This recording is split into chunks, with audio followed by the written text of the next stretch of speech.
સુરત શહેર cyber crime cell દ્વારા ગઈકાલે એક પર્વત પાટિયા ખાતે એક રેડ કરવામાં આવી હતી, જેમાં એપિક ફાઇનાન્શિયલ સર્વિસ નામની એક ઓફિસ ચાલતી હતી, જેમાં અમે લોકોને બાતમી મળી હતી કે ત્યાં એ લોકો લોન મળી જશે 1 થી 2 દિવસમાં, એવી ખોટી લાલચ આપી લોનની પ્રોસેસિંગ ફી લઈ લેતા હતા કસ્ટમર્સ પાસેથી, અને એમને લોનની પ્રોસેસિંગ નહીં કરતા હતા. એવી રીતે બાતમી મળતા અમે લોકો ત્યારે જ્યાં રેડ કરી, તો ત્યાં એક સંચાલક અને એના સિવાય 6 ટેલિકોલર્સ ત્યાંથી મળી આવ્યા અને પૂછપરછ કરતા, તપાસ કરતા અને તમામ ડોક્યુમેન્ટ જોતા ખબર પડી કે એ લોકો 5 થી 50,000 5 લાખ રૂપિયા જેટલાની લોનની વિશ્વાસ આપતા હતા કે 1 થી 2 દિવસમાં ઝડપથી અમે લોકોએ પ્રોસેસ કરાવી દઈશું, અને એવી વિશ્વાસ આપીને સામેવાળાથી 799 અને 999 રૂપીઝ લોન પ્રોસેસિંગ ફીના નામે લઈ લેતા હતા, અને પછી એમની લોન નથી પ્રોસેસ કરાવતા હતા.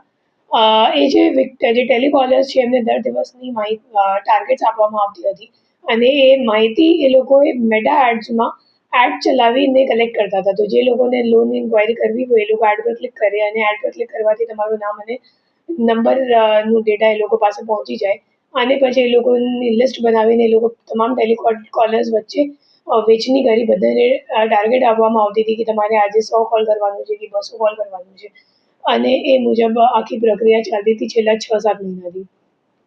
કેટલા આરોપી મળી?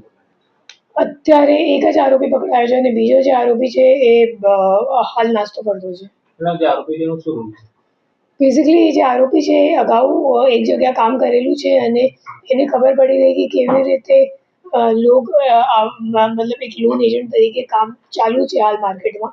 તો એમને એમ લાગ્યું કે હું લોન એજન્ટ તરીકે કામ કરી લઉં, અને 799 અને 999 જેટલી નાની રકમ માટે કોઈ સાયબર ક્રાઇમ કમ્પ્લેન્ટ કરવાવાળું નથી, એટલે પછી એમને એમ લાગ્યું કે હું ઓનલાઈન કસ્ટમર્સનો ડેટા માહિતી લઈને પછી એમને ચીટિંગ કરીને એમના પાસેથી આપણે લોન પ્રોસેસિંગ ફીના નામે પૈસા લઈ લઈશું. કેટલા પૈસાના લોન લીધા હતા? એ લોકો 799 999 મુજબ, અને જે ટેલિકોલર સાથે વાતચીત થઈ તો એમાં દર દિવસનું તમે સમજી શકો 20 થી 30 જેટલા માણસો કન્વર્ટ થઈ જતા હતા કે લોન પ્રોસેસિંગ ફી આપવા માટે રાજી થઈ જતા હતા, અને એ મુજબ આપણે અંદાજે અમે લોકોને લાગે છે કે 10 લાખ રૂપિયા જેટલાનું એમને છેતરપિંડી કરીએ છીએ. કેટલા સુધી લોકો સાથે લોનની છેતરપિંડી કરી ચૂક્યો છે? મહિનાનું એમ લાગે છે કે 600 થી 700 જેટલા વિક્ટિમ્સ થઈ શકશે. તો અત્યાર સુધીમાં 3000 જેટલા થશે, 3-3.5 હજાર. કેટલા સમયથી ચાલતું? 6 મહિનાનું તો કન્ફર્મ થઈ ગયું છે કે 6 મહિનાથી ચાલે જ છે. આરોપી પાસેથી નંબર કેવી રીતના કલેક્ટ કરતા હતા? મેટા એડ્સ પર એડ ચલાવતા હતા, અને જેને લોન જોતું હોય એ લોકો એડ પર ક્લિક કરે તો એમનું નામ અને મોબાઈલ નંબર એમને મળી જાય. પછી એ મોબાઈલ નંબર આધારે એ લોકો ટેલિકોલર્સ મારફતે કોલ કરાવતા હતા કે તમે હવે એમને કોલ કરીને એમને કન્વિન્સ કરીને એમની પાસેથી લોન પ્રોસેસિંગ લઈ લો.